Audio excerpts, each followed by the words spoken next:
years, I did nights in residential care facilities. One of the spookiest experiences I had was in a soul-charged dementia facility. There were 15 D3 residents, and I was the only one there to keep an eye on them. Around 3 a.m., after doing an intentional round, where you check that all the residents are safe and well, I heard the doorbell ring. I got a sudden wave of goosebumps because this was a secure facility, and it was the middle of the night. I went to look out the window, but no one was there. I brushed it off as a hallucination. 10 minutes later, the doorbell rang again. I was terrified. I went back to the window to check, but still, no one was there. However, I noticed a strange car parked across the street. I took a photo of it just in case and returned to my station, where I had been playing a game of Match the Card Suits with a delightful but severely demented lady. I sat down, and she looked at me and said, "What did the gentleman want, dearie? He looked like he had a bad night and needed a cuppa." Chills ran down my spine, but I brushed it off. Hallucinations are common with dementia, and this lady was particularly prone to disorientation. Less than 5 minutes later, the doorbell rang again, and I was absolutely terrified. Another resident, who had been painting with a clean paintbrush to keep himself occupied, was walking the hallway. As I passed him on my way to the window, he turned to me and said, "Don't answer the door alone, he might hurt you." Then he went back to painting. I was on the verge of tears. I didn't know what to do.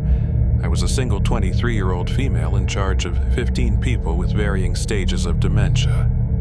The doorbell kept ringing, and it was a weekend, so my on-call supervisor wasn't answering the phone. She never did on weekends. I looked out the window and saw the same car as before. As I scanned the area, I saw a shadow move in front of the door.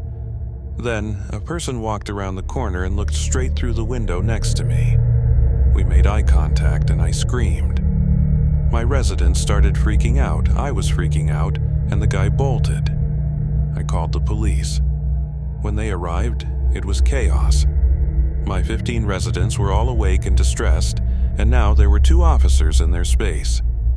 My on-call supervisor was still not answering, and I was struggling to handle the situation.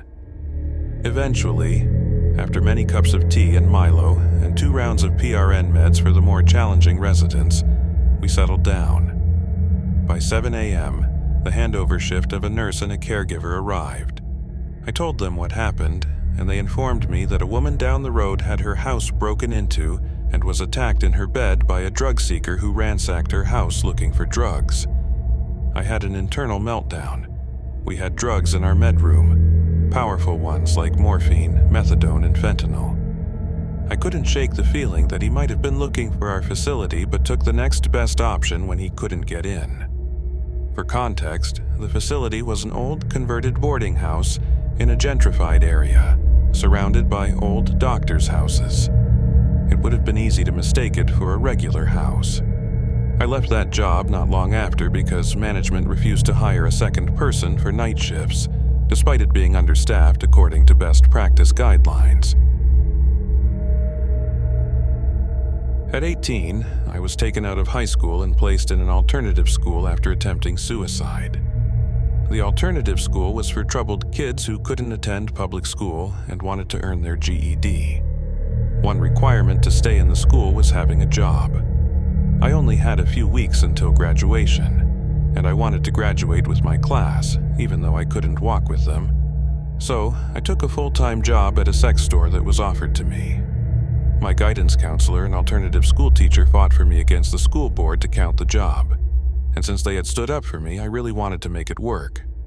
Despite being so young and ignoring all the red flags of the job, sketchy location, 12-hour shifts on top of school, working until 2 a.m., and being alone on my shift, I stuck it out. That job was honestly a blast, but sometimes it was completely terrifying. The worst story, though, is the one I have for you today. I was closing up shop around midnight, much earlier than usual, but no one would care. I was a huge comic book fan, and that night The Avengers was premiering in theaters. I was rushing to meet my friends. After shutting everything down, I went to lock the door when a car pulled up out front. Not surprising, I had closed early. I waited for the guy to walk up and was about to open the door to talk to him, but something told me to keep it shut. Instead, I quickly locked it.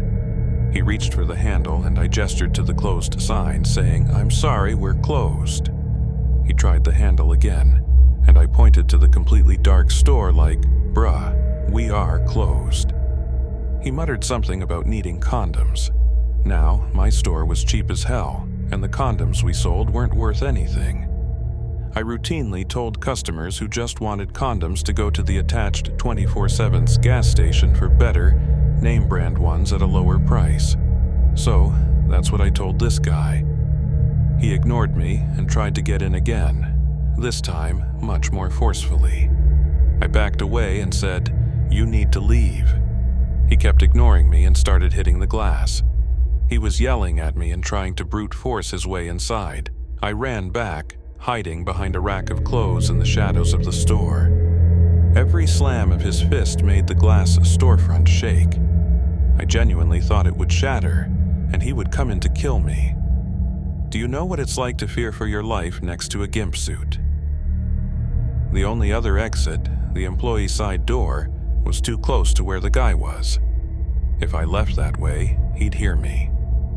I also didn't drive and relied on my mom for rides. Again, I was a child, LOL. But there was a panic button up at the register. Technically, I was supposed to wear a panic button during shifts, but I had already put it away. I had to army crawl from the clothing area through the naughty section and wrap around to the register, terrified every time I heard a noise or when it went quiet, convinced he had gotten inside. Finally, I made it to the button and smashed it. Nothing happened. Yeah, the damn thing didn't work. I grabbed the phone and a bat that another employee had left as a weapon and tried to intimidate the guy. "I'm on the phone with the cops, fucker," I lied. Dumb teen brain didn't want to call the cops and risk missing the movie. He saw me but didn't leave. We just stared at each other. Then, like the freaking cavalry, my mom pulled up. She saw the guy and assumed he was a normal dude checking if we were open. She got out, all chill, like, "Oh yeah, they're closed, but they open at 8. The dude must have weighed his options because he wordlessly got into his car and sped off. I bolted out of there, trying to see where he went, but he was long gone. My mom was standing there, holding a Marvel hoodie I owned, smiling like, "I washed this for you so you could go to the movie in costume," completely unaware that I had nearly died. About a week later, the gas station next door was robbed at gunpoint. Who knows if it was related? I used to work the graveyard shift in retail. It was a clothing store, and when the mall was closed, I would come in to clean the store, fold clothes, and fasten security tags. I didn't have a car, so my day started with waking up at midnight, walking 2 hours, and arriving an hour early to start my shift. The road I took had no gas stations, businesses, or any public places until I reached a park about halfway through. One night, my stomach didn't agree with whatever I'd eaten before leaving, so I remembered that the park had a public restroom. Now, this restroom was grim. It had a basin with a drain for the urinal, a low-pressure sink, and a single stall. The entrance had no door, just an open archway, and a grate that allowed a little light to filter in. There were no lights inside. Using my phone flashlight, I found my way to the stall, locked it, and turned off the light. After a couple of minutes of scrolling on my phone, I suddenly heard loud, heavy boot steps entering the bathroom. People often joke, "Bet you were glad you were already on the toilet." No. I learned that fear makes your butt clench faster than a cigar cutter. Holding my breath, I listened as the boots approached the stall and tried the door. Thankfully, the lock held. I was about to say occupied when whoever it was let out a grunt and growl, then started rattling the door aggressively. I shot to my feet, hastily pulling up my pants, bracing myself for a fight. Heart pounding, I yelled, "I am armed. If you don't stop, I will open fire." The scariest part?